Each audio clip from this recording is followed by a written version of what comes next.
Hey everyone, I'm Alexei. I'm the recruiter at Rovio. I've been here in Finland for almost 2 years. I came Johannes week, midsummer week, 2019. So most of my experience has been remote, but still a cool crew, still a cool company. So I don't have any visuals or presentation, but I will just go over kind of what we're working on and what sort of things you could potentially work on in the future. So we have, what is it now, 5 studios across the world. We have 2 here in Espoo. We have 1 in Stockholm, 1 in Copenhagen, and we have a new one in Montreal. Here, since it's Finland Games Career Day, we'll just talk about the Finnish ones. Here in Finland, we got the Puzzle Studio and the Battle Studio. So Battle Studio is kind of like the small offshoot studio. There's only a couple people in it. And in that one, we're doing multiplayer games. Right now in development, we have, soft launch, we have Hardhead Squad, which is a 4X strategy game. So kind of the casualized mobile version of, maybe a StarCraft or that sort of deal.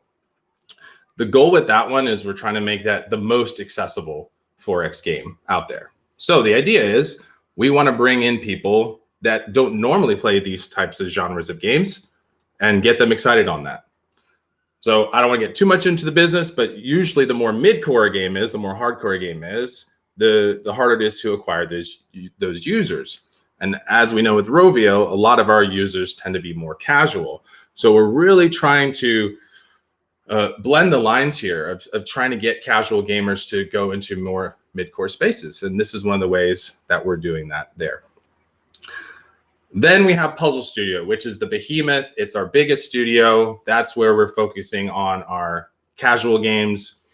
We have, traditional match type games. But we also have developed new cores. So if you've seen Dream Blast, which came out 2019, it's a match type game, but it has a brand new core. It uses physics, the poppables, they fall down with gravity. We use machine learning to dictate what the difficulty is going to be. And so it actually learns from your player behavior how difficult the level will be and what the level may look like, what the composition of the poppables may look like. We are working on a new core game, which obviously it's the game industry. We can't could say nothing, but we are working on that. We're also we're investing heavily into narrative games. So we have globally launched a game called Small Town Murders. I would check that out. That was the first sort of test run of this idea, and it tested really well, and it's doing really well. And then we invested into a second one. And we have announced that one. That one's called Supernatural City. So the idea behind these is it's a more simple match core, unlike Dream Blast, but the meta on top of it is a narrative story. There are some, minor hidden object type elements into the game, but we focused more heavily on the characters and the developing of those stories. We have hired and we are continuing to hire narrative designers, people with writing background for this. And this is full time. A lot of times in the mobile space, and Rovio has done it in the past, writing tends to be outsourced because the team or the company doesn't know how long-term that's going to be. But this past year, I've hired 2 narrative designers and we're hiring a third. So we're definitely investing in these types of games going forward. And we will have a third game coming out in that genre. On that topic, we always need good designers. Designers. What was that thing? Developers. That's the big push here for us. As far as like junior level stuff, not so much anymore. We did all of our training hiring. That's being wrapped up right now. But if you have some experience, especially if you've led a design team or you've been a design lead on a game, talk to me, message me. on LinkedIn. We're always looking for those. And I know it's Finnish Games Career Day, but same thing applies to Stockholm Studio. We're doing some cool stuff over there. We're doing some prototyping. So if you talk to me, we'll figure out what the best thing is for you, even if it's not in Finland. Lastly, I would say I know we talked about Finnish Games Career Day, but I will say there's some cool stuff going on in Montreal right now, some R&D, next gen type games going on. Copenhagen, we just launched Darkfire Heroes, which is more of a mid-core RPG. So if any of that sounds cool to you, the way that I like to do my calls is not based on the role. Oftentimes what I do is not so much like scrolling through applications and yes, no, yes, no, yes, no. That's not really what we do. We more want to talk to you about you and what you want to do in the future. And it's not so much about the particular role at this given moment. So if you are currently happily employed and you're not looking for a job, then cool, that's fine. Let's still talk, because I'm taking meticulous notes. I'm finding out what is it that you're good at, where do you want to expand, and I'm going to be able to position you to those opportunities when they come up. As far as how best to get in contact with me, LinkedIn is the best way to do it. I don't know, can I write? I think I could. Can I write in chat? I'll write in chat my my LinkedIn. That's the best way to do it. You can also apply on our website. I will say, like, it's kind of the endless trope of, you know, if you apply, then sometimes it does take a little longer, you know, a lot of places. So I recommend you have my permission, you know, spam me on LinkedIn, contact me on LinkedIn. I get back to everybody who, you know, it's obviously not some spam template. It may take some time, but I'll be able to take a look at your experience and make suggestions accordingly. So that I can do. That's really it. And we do Angry Birds. Have you heard of that? I don't know. That's it. Do we have Q&A, or is this a presentation? Well, Oleg's gone. But no. I will write down my LinkedIn here. Do you accept interns? Like I said, we finished our trainee hiring. So every summer, Rovio does hire, well, trainees or interns, but that's already been completed. So next year, I would say around January, that's when you want to start looking into those here. And there's my LinkedIn there in the chat. Is freelance considered as experience? Of course. I mean, everything's experience. It just depends on what the hiring manager wants.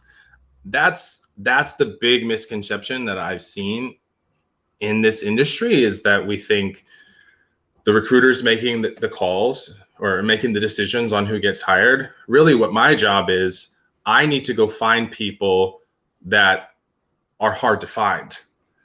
So when we're talking about more junior stuff, usually the applications are going to cover it.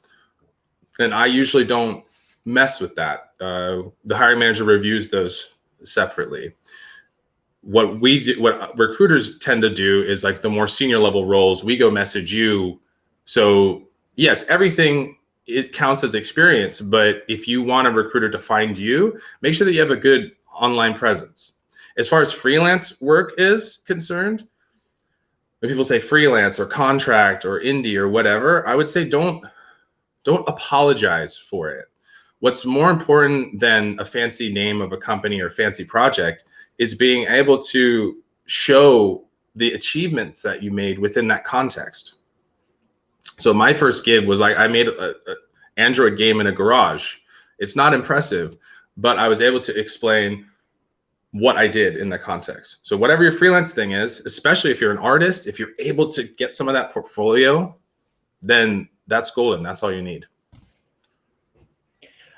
How do you plan to keep players engaged for a long time in story-driven games?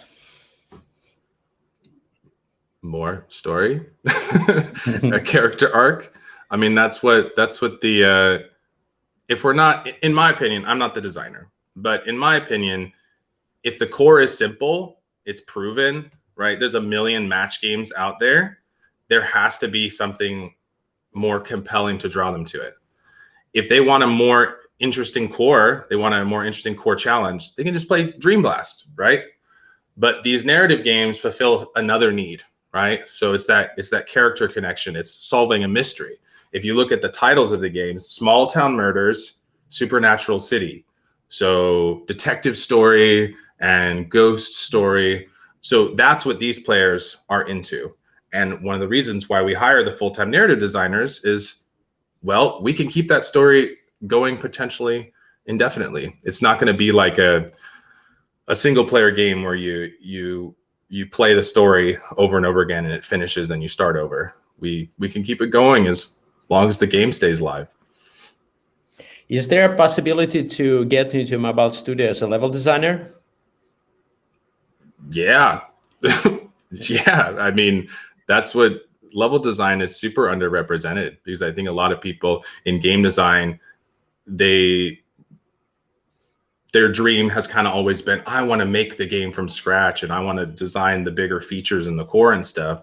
And the content design is a little overlooked. So we see like a lot of more junior people getting into level design, but then after a while, they tend to go out and do other things. So finding experienced level designers is super tough. So I'd say level designers, when you specialize in that way, you kind of have a little bit of an edge on the competition, especially if you've done casual type games, puzzle type games. Companies always need those. Yeah, I think there's a question related to anything for the C# adepts, but I think what do you think? It's probably better to check the career page. C# adepts? Namely 3+ years of experience, mostly Unity stuff and some .NET Core. Well, yeah, I mean, that sounds like Unity for sure. I mean, I don't really hire for the tech roles, but yeah, check the website. We do all our games in Unity. And if you have a C# core, then you should be pretty well positioned to find something in the mobile games industry. Just make sure that you could say that you can do the Unity piece too. Yeah, there's just another question. You guys are looking for game artists like 2D, 3D, game designers, ideation, level designing and stuff. That's a lot. Artists, I mean, we're always looking, but another kind of sad reality, especially for a medium-sized studio like Rovio, is headcount is a big deal. So it's not necessarily just a pool of money. It's like we can hire X amount of people. And so hiring managers and team leads, studio heads, they all fight over that. So there has to be a really compelling case to open up that position. So that's why you see on the website, that's usually what we have going on.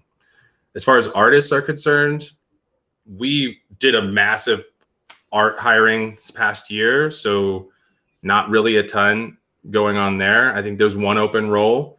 So you can obviously apply.